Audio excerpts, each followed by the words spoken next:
କନ୍ଧମାଳ ଜିଲ୍ଲା Tikabali MCS college ଓ ଉଚ୍ଚ ମାଧ୍ୟମିକ ବିଦ୍ୟାଳୟ ତରଫରୁ ତେନ୍ତୁଳିଗଡ଼ ଗ୍ରାମରେ ମାଗଣା ଔଷଧ ଓ ସ୍ୱାସ୍ଥ୍ୟ ପରୀକ୍ଷା ହୋଇଥିଲା।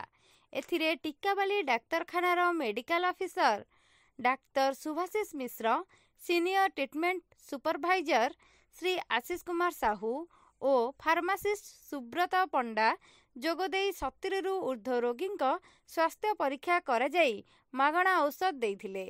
ଛାତ୍ରଛାତ୍ରୀ କଲେଜରୁ ରାଲିରେ ବାହାରି ସଡ଼କ ସୁରକ୍ଷା, ସ୍ୱଚ୍ଛ ଭାରତ, ନିଶା ନିବାରଣ ଉପରେ ପଥପ୍ରାନ୍ତ ନାଟକ ଓ ନୃତ୍ୟ ମାଧ୍ୟମରେ ଜନସାଧାରଣଙ୍କୁ ସଚେତନ କରିଥିଲେ। ଅଧ୍ୟକ୍ଷ ଦୀନବନ୍ଧୁ ମହାନ୍ତି, ନୋଡାଲ ଅଫିସର ରତନ ଦିଗାଳ ଓ ଜ୍ଞାନରଞ୍ଜନ ଭୋଇଙ୍କ ବଳିଷ୍ଠ ନେତୃତ୍ୱରେ ଏହି କାର୍ଯ୍ୟକ୍ରମ ଅନୁଷ୍ଠିତ ହୋଇଥିଲା।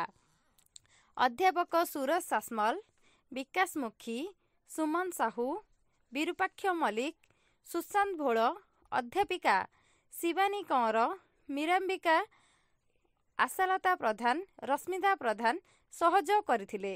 ଜି ଉଦୟଗିରିରୁ ସୌଦାମିନୀ ସାହୁଙ୍କ ରିପୋର୍ଟ, ପର୍ଯ୍ୟବେକ୍ଷକ, ଓଡ଼ିଶା।